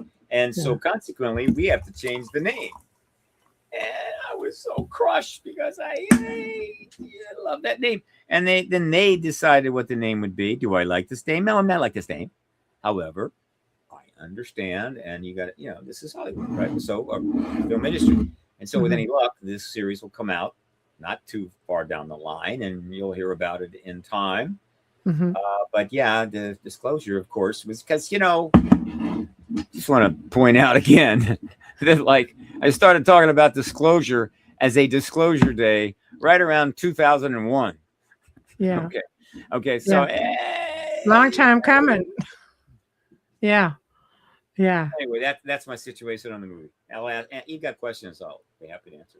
I think it's fantastic. I think you have, to say you've earned it would be an understatement, because I don't think anyone has put in, the kind of hardcore time that you've put in. Oh, they have. Trust me. They have more than I. Trust me. Yeah. You'd be surprised how lazy I am. Right. But nevertheless, I'm. That's teamwork. Yeah, and also I'm what do you call it? OCD. Okay, Yeah. I'm an OCD guy. Yeah. Right. I sit down to start doing something, and if it fits into the OCD, the next thing you know, days have gone by. Yeah. But I haven't worked as hard as I wanted to, and I would love to be able to improve on that in the post-disclosure world. Right. Well, I think I think that there will be more work to do. Oh yeah. Than leading up. I mean, now you have to. Things need to be formatted. There needs to be guidelines. There needs to be consultation. There's going to be there's so much more to do. There needs to be panels. There'll be advisory panels. We just had one. Mm-hmm. Right. They got, it's kind of an opening move. Am I totally on board with this panel? Not exactly. But I should like to point out, just for the record, again, getting back to what I was saying earlier, I have a colleague, I think his name is Richard Dolan. Yes. Richard Dolan. Yes. Who knows more about this issue than the entire panel combined. And so the question is, why isn't he on that panel? All right. Just throwing that out there. So that, just to point out. And every time we go down that road, we're going to be talking about that. Danny Sheehan's going to be doing the same thing. We're not going to simply go away and go, hey, thanks for taking it on. Now I can go and become a golf pro like I always wanted to, or just surf or something. No. So, we got the internet, we got the podcast revolution. We got all the cool things going for us right here. We do more podcasts than you guys. Nobody on that panel has even come within miles of the number of interviews I've done. And so consequently, and Danny Sheehan's catching up. So we're going to be talking about that. There are people in our world, our how would you say world, our group that deserve to be part of these processes going forward. And we're not going to sit kindly to be completely blown out. And it'll get particularly irritating when somebody is put on these panels that has absolutely no business being on that panel for a number of reasons. I'm not going to name names because that's not how I roll. Right. Okay. But I'm pointing, I don't need to, by the way. Right. Because every time they put what, a who on that panel, the internet will have plenty to say about it. And it does. Now, look, I get it. It's not some simple thing. And you're trying to put it, I understand that. And so all I'm suggesting is show a little wisdom, show a little cooperation, acknowledgement, get some of these key people involved. We're going to be totally chill, totally down with it. But if you really think you're going to blow us off, you really bugged the hell out of us for decades. Yeah, you were right, but you drove us crazy. Now we're taking over. Okay. And so be happy with being right and go find a nice home somewhere and enjoy the rest of your life. No, not going to happen. Right. Well, I think you have you've got a lot of fire left in you, and I think that you have. Yes, yeah, and I think you have a lot of work to do, and I definitely think you're the guy to spearhead it, as you always have for the last 3 decades. Say it. Yes. To do. Yes, there's lots to do. And I appreciate the review on the movie because now I will watch it. Oh, so you haven't watched it. Well, look, okay, now you really have a very good platform to watch it now that most would not have. Yeah. And so keep that in mind. Yeah. And don't jump to any conclusions. Just let it happen, but pay attention to details. Yes. Because there's a lot more in this movie than just another, mission accomplished, right? Right. And by the way, there's some mission accomplished scenes in there. One in particular is as every good as anything you've seen in, almost as good as anything you might have seen in Tom Cruise's stuff. Damn good. He can do that when he wants to, without anybody having to die. But well done. Okay, he knows how to make movies. God bless him. And and his movies are always well, But here's another story about this man who was born. Did I mention he was born only 9 days from my? Okay. One of the things that ultimately helped lead me to an activist life occurred around. This would have been late 80s, very late 80s, maybe 89, 90, somewhere. Anyway, I'm in San Luis Obispo. You should never leave San Luis Obispo, but I'm dumb enough to do that. And I belong to Amnesty International. I didn't spend much time with it. It's an incredible organization. I should have belonged to it my whole life, but whatever. I'm part of it there.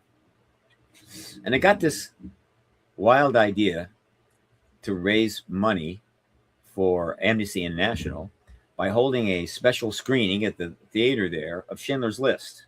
And so they agreed to show it, and we invited people to come, pay a certain amount, and to watch Schindler's List as a fundraiser for Amnesty International. And I got up and I talked about it. Right? I think before, maybe after, I'm not sure, maybe before. And it felt really good. I hadn't done that before. It felt really good. It was activism. It was formal. And it was attached to this incredible movie, which is still amazing, by the same man, right? And that stuck with me, that feeling. And so it played a role in about 6 years later, roughly 5-6 years later, that I decided, okay, I'm going to be an activist the rest of my life, and it's going to be ETs, as opposed to Amnesty International, a perfectly incredible organization. But I was a sci-fi guy, and it's got to be that. So again, this connection to Spielberg goes back to that too. I am not the only one that has connections to Spielberg like this. He's affected the lives of a lot of people in a positive way. I think he knows that. Surely he knows that. He's been told it 1,000 times. But you can't. It's good to remind others.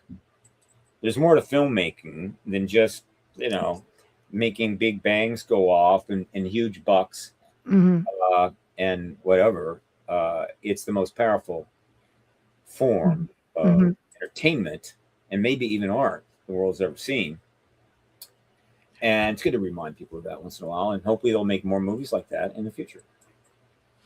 I think it's something that lacks, film with depth. I think things have been redone so many times because they know what will fly at the box office.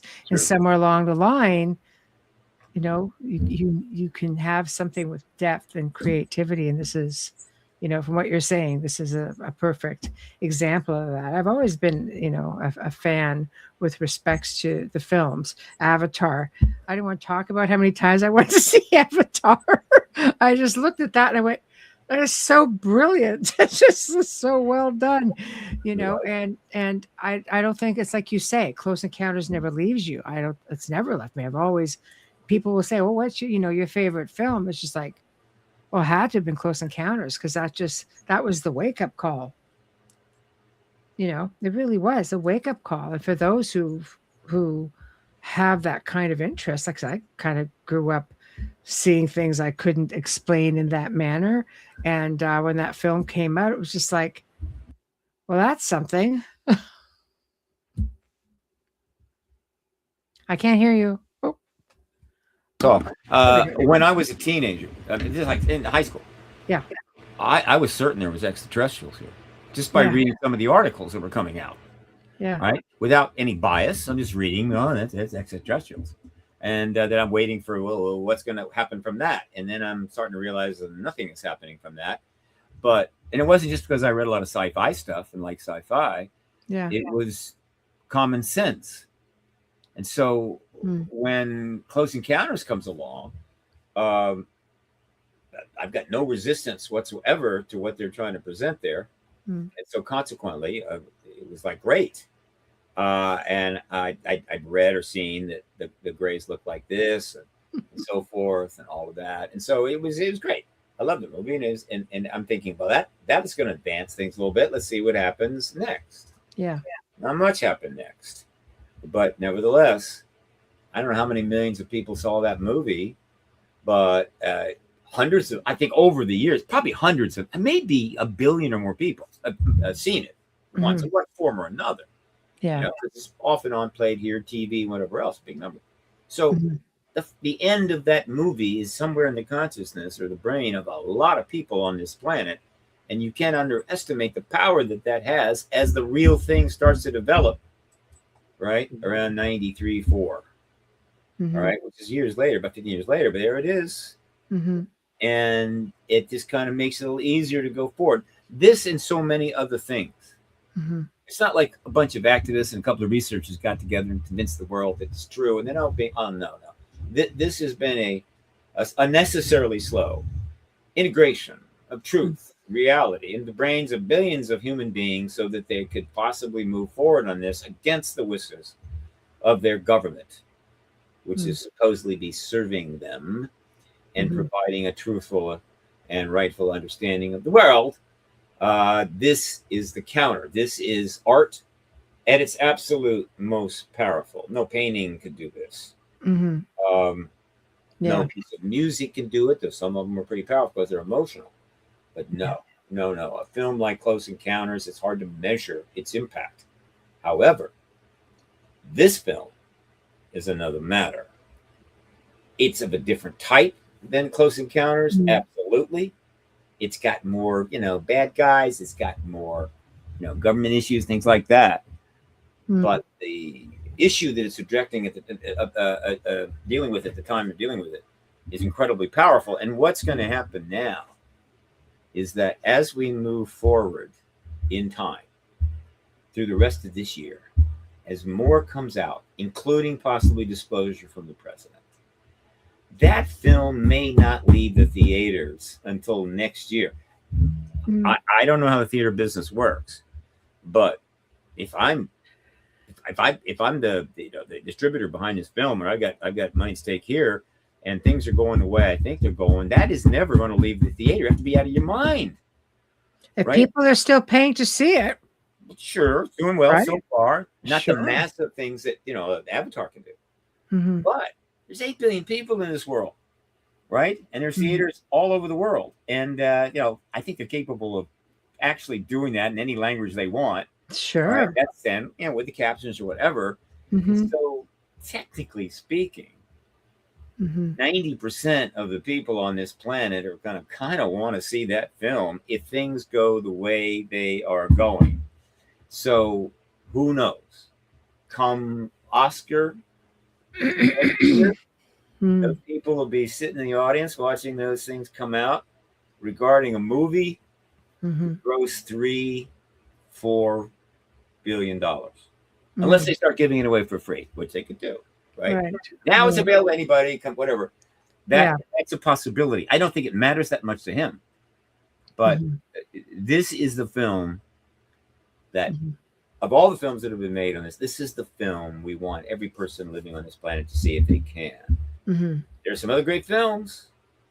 This is the one, because the final moment of that film, which takes about 2 seconds, is literally at the intersection between the pre-disclosure world and the post-disclosure world and all that it brings. Culmination, you get it, it hits you like a hammer, and you're going, oh my God, here we go. Well, we live in very interesting times, and disclosure, like you say, if it happens, really happens, it's history in the making that's going to change everything. Yeah. In time, hopefully. Yes. And that's where we will end this segment. And it was invigorating as always, powerful. I like that. And of course, Rochelle's like, love the dark humor. So she loves you. Oh yeah, she's so all about it. So everybody who has been listening in our audio listenership, thank you. Anybody who's been in the chat room and watching the show on the different platforms, we thank you as well. Big thank you to the United Public Radio Network, 105.3 FM from the Gulf Coast, 107.7 FM from New Orleans. And big thank you to Folgers Coffee. Big thank you to Steve McGinnis. And a super big thank you to Steve Bassett. There we go. I took away my French flair. And thank you, Madam. Thank you so much. So anyway, thank you all. We'll see you tomorrow night as we welcome back Bruce Brown, 40 plus years in law enforcement and homeland security. And he's going to be talking about Bigfoot encounters. Anybody who's been following Bruce, he finds some pretty interesting stuff. And I have no doubt this is going to be just as awesome. So thank you all and good night.